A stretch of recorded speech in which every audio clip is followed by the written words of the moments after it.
নির্বাচনকে উপলক্ষ করে বারবার হয়রানিমূলক বিভিন্ন উদ্যোগ নেওয়া হয় আর কি। এটা খুবই দুঃখজনক।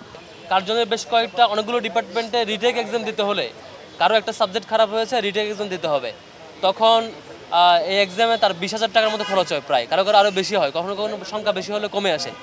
একটা শিক্ষার্থীকে একটা কোর্স পরীক্ষা দেওয়ার জন্য এত অ্যামাউন্টের খরচ পে করতে হয়, এটা খুবই মানে এটা এক প্রকার অমানবিক আর কি।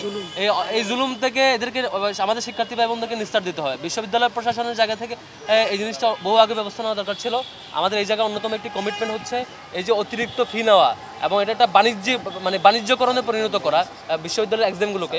এখান থেকে আমরা এটার ব্যাপারে আমরা সিরিয়াসলি ব্যবস্থা নিব ইনশাল্লাহ আমাদের সুযোগ হলে। আর এরপরে হচ্ছে এই যে আপনারা দেখতে পেয়েছেন আমাদের সোহরাওয়ার্দী উদ্যান এখন গেটগুলো বন্ধ সিকিউরিটি কনসার্নের কারণে, যাতে করে সেখানে ভবঘুরে না থাকে এবং ইউনিভার্সিটি সেফ থাকে। কিন্তু এটার ইম্প্যাক্টে সবগুলো ভবঘুরে এখন দুয়েল চত্বরে জমা হয়। সন্ধ্যার পর থেকে দেখবেন এখনও, আগে যারা সেই সোহরাওয়ার্দী উদ্যানে জমা হতো তারা দুয়েল চত্বরে, প্রক্টোরিয়াল টিম ঘুমন্ত অবস্থায়, প্রক্টোরিয়াল টিম এটা নিয়ে কোনো ব্যবস্থা নিচ্ছে না। এই দুয়েল চত্বরে ভবঘুরে এবং বাইরের লোকজন থাকার কারণে এখানে কার্জনের শিক্ষার্থীরা যখন আসা যাওয়া করে তারা খুবই আনসেফ ফিল করে।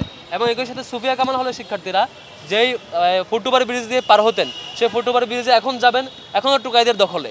এই ফুটওভার ব্রিজ সবসময় টুকাইদের দখলে থাকে। এটা যে উদ্দেশ্যে দেওয়া, শিক্ষার্থীরা ইজিলি পার হবেন, শিক্ষার্থীরা তাদের সেফটি ফিল করবেন, রাস্তার যে গাড়ি পারাপারের অবস্থা সেটাকে অ্যাভয়েড করে উপর দিয়ে পার হবেন, সেটা আর পারছে না টোকাইদের কারণে।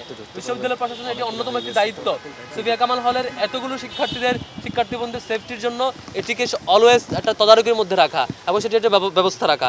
এই জিনিসটাও এখন পর্যন্ত হয়নি। আপনারা দেখেছেন শাটল, নির্বাচনী ব্যবস্থার কথা বলে শাটল বন্ধ করে দেওয়া হয়েছে। আমরা কথা বলেছি ইউনিভার্সিটি প্রশাসনের সাথে, এটি ইউনিভার্সিটি প্রশাসন বলেছে আজকের মধ্যে আবার চালু করবে। সেটি নির্বাচনকে উপলক্ষ করে বারবার হয়রানিমূলক বিভিন্ন উদ্যোগ নেওয়া হয় আর কি। এটা খুবই দুঃখজনক। এর বাইরে হচ্ছে কার্যালয়ে যে মুসাকা মসজিদ, এটা 5 ওয়াক্ত নামাজের মধ্যে সীমাবদ্ধ, কোনো রকম নামাজ পড়ে এর মধ্যে সীমাবদ্ধ। এটা একটা আমাদের কালচারাল হেরিটেজের অংশ। এটাকে কেন্দ্র করে পুরো এই অঞ্চলের কালচারকে প্র্যাকটিস করা একটা কালচারাল সেন্টার বানানোর সুযোগ আছে, সেটি অবহেলিত। কি বলবো, ঢাকা বিশ্ববিদ্যালয়ের সেন্ট্রাল মসজিদ পর্যন্ত অবহেলিত, সেখানে মুসাকা মসজিদ তো অবহেলিত থাকবে। এই জায়গাটি কার্জন কেন্দ্রিক, মুসাকা মসজিদ কেন্দ্র করে আমরা এটিকে একটা কালচারাল হেরিটেজে রূপান্তর করার, কালচারাল সেন্টারে রূপান্তর করার আমাদের একটা সেই সুযোগটা থাকবে বলে বিশ্বাস করছি।